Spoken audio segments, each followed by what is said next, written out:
Assalamualaikum warahmatullahi wabarakatuh. Sebenarnya pengumuman yang dikatakan oleh Israel telah berjaya kenakan serangan terhadap seorang leader berjuang Al-Qassam yang bernama Izzuddin Al-Haddad ini, satu berita yang mengejutkan kerana Israel telah dikatakan mereka berjaya kena serangan ini terhadap arwah dan operasi yang akan datang terhadap orang yang lebih besar juga.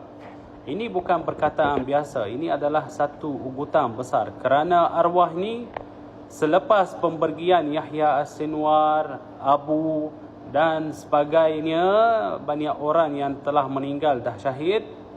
Dia adalah salah seorang leader yang cuba untuk memperbolehkan ataupun susun strategi baru berjuang H di Gaza. Dan dia yang cuba untuk berlatihkan berjuang-berjuang baru. Dan dialah yang mensusunkan pergerakan mereka di Gaza. Jadi pembergian arwah ini sangat kecewakanlah kerana berjuang pun yang dekat dalam ataupun leader-leader berjuang yang dah ada pengalaman lama, banyak yang dah tak ada. Yang baru sekarang ni punya ada, tetapi mereka tidak pengalaman sama seperti mereka. Mereka ni dah ber-30 tahun, ada yang 20 tahun, ada yang 40 tahun. Jadi pengalaman tu tidak seperti yang baru bergabung ataupun baru dilantik sebagai pentadbir lah. Tak tahu nak kata apa, tetapi yang saya boleh kata, innalillah wa inna ilaihi raji'un.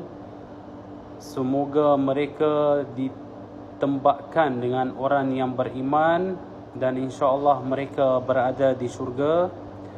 Dan semogalah saudara kita di Gaza ini melindungi oleh Allah Subhanahu wa taala, kerana keinginan Netanyahu ini dengan Israel laknatullah dah sangat terang selepas ucapan yang dia kata pada tadi malam yang dia tidak akan berhenti perangan di Gaza dan tidak selesai lagi. Maksudnya dia akan teruskan untuk dia membawa keluar seluruh penduduk Gaza itu keluar daripada Gaza sampai tahap begitu. Saya berharap apa yang saya kata ini tidak jadi, kan? Tetapi kalau kita melihat keadaan, tak tahulah nak kata apa. Inna lillahi wa inna ilaihi raji'un.